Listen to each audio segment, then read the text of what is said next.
আপনাদের বাড়ি হলো কোথায়? লালমোহন কোন জায়গা? আপনাদেরকে কয় টাকা করে দিছে? কয় টাকা করে দিয়া পাঠাইছে? জামাত চলবো না, আওয়ামী লীগের জামাতে দেশে চলে না। আপনার বাড়ি, আপনার স্বামীর বাড়ি, স্বামীর নাম এটা বলতে হবে। আপনার আওয়ামী লীগ কিনা আমরা এটা আগে বুঝতে চাই। না সেটা না, আপনার আওয়ামী লীগ কিনা আমরা এটা বুঝতে চাই।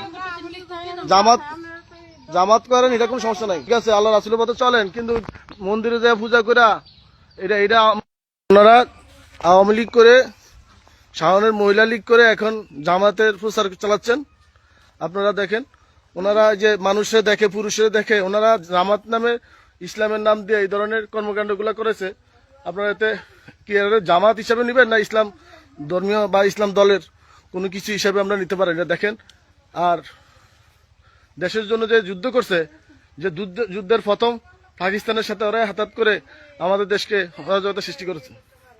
হ্যাঁ, এখন সেটাই, এই যে হাত পা খুললা মানুষের দেখে হেডে হেদায়ত করা বলে না, যুবলীগ করে এটা মহিলা যুবলীগ করে এটা হেদায়ত বলে না, শাওনের মহিলা লীগ করে এটাকে হেদায়ত বলে না। ইসলাম এটাকে কোনো হেদায়ত হিসাবে নিতেছে না। মানুষের মানে যে গুনার ভিতর ফেলাইতেছে একটা পুরুষ, ওনাদের তাকাইলে তো গুণা হয়, ওনারও তো গুণা হয়, এটা বলি ইসলাম নাকি এরকম বলছে। এই ধরনের প্রচারে 1 নম্বর ওয়ার্ডে হবে না।